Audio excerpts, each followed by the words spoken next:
জনাব বাহাউদ্দিন বাহার, সাবেক সংসদ সদস্য, কুমিল্লা ৬ সংসদ সদস্য হিসাবে দায়িত্ব পালনকালে নিজ ক্ষমতার অপব্যবহারপূর্বক ঘুষ ও দুর্নীতির মাধ্যমে জ্ঞাত আয়ের উৎসের সাথে অসঙ্গতিপূর্ণ ৬৭ কোটি ৪৩ লক্ষ টাকারও বেশি মূল্যের সম্পদের মালিকানা অর্জন এবং ২৯টি ব্যাংক হিসাবে জ্ঞাত আয়ের সাথে অসঙ্গতিপূর্ণ ২৫৮ কোটি টাকারও বেশি অস্বাভাবিক ও সন্দেহজনক লেনদেনের মাধ্যমে অপরাধলব্ধ অবৈধ অর্থ জ্ঞাতসারে হস্তান্তর, স্থানান্তর ও রূপান্তর করায় তার বিরুদ্ধে দুর্নীতি দমন কমিশন আইন ২০০৪, দুর্নীতি প্রতিরোধ আইন ১৯৪৭ এবং মানি লন্ডারিং প্রতিরোধ আইনের সংশ্লিষ্ট ধারায় একটি মামলা রুজু করা হয়েছে। অভিযোগ সংশ্লিষ্ট জনাব তাহসিন বাহার সূচনা, সাবেক মেয়র, কুমিল্লা সিটি কর্পোরেশন,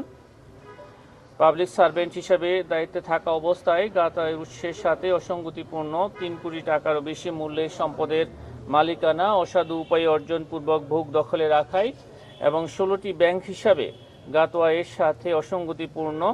৪২ কোটি ৫৮ লক্ষ টাকারও বেশি অস্বাভাবিক ও সন্দেহজনক লেনদেনের মাধ্যমে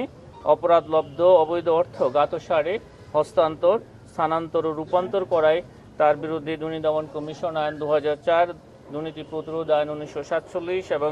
মানি লন্ডারিং প্রতিরোধ আইন ২০১২ এর সংশ্লিষ্ট ধারায় আরও একটি মামলা রুজু করা হয়েছে। অভিযোগ সংশ্লিষ্ট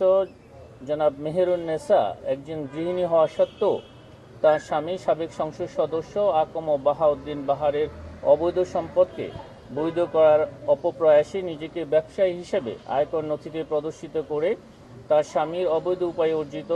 অর্থ দ্বারা তার নিজ নামে ২ কোটি ৩৭ লক্ষ টাকারও বেশি জ্ঞাত আয়ের উৎস বহির্ভূত সম্পদ অর্জনপূর্বক ভোগ দখলে রাখার দায়ে এবং জনাব বাহাউদ্দিন বাহার তার অবৈধ উপায়ে অর্জিত অর্থ দ্বারা তার স্ত্রীর নামে উক্ত জ্ঞাত আয়ের সাথে অসঙ্গতিপূর্ণ সম্পদ অর্জনে একে অপরকে সহযোগিতা করার দায়ে তাদের উভয়ের বিরুদ্ধে দুর্নীতি দমন কমিশন আইন ২০০৪ এবং দণ্ডবিধির সংশ্লিষ্ট ধারায় আরও একটি মামলা রুজু করা হয়েছে। এছাড়া অভিযোগ সংশ্লিষ্ট জনাব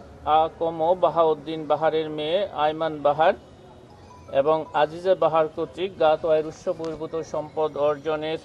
অভিযোগের যথার্থতা যাচাইয়ের লক্ষ্যে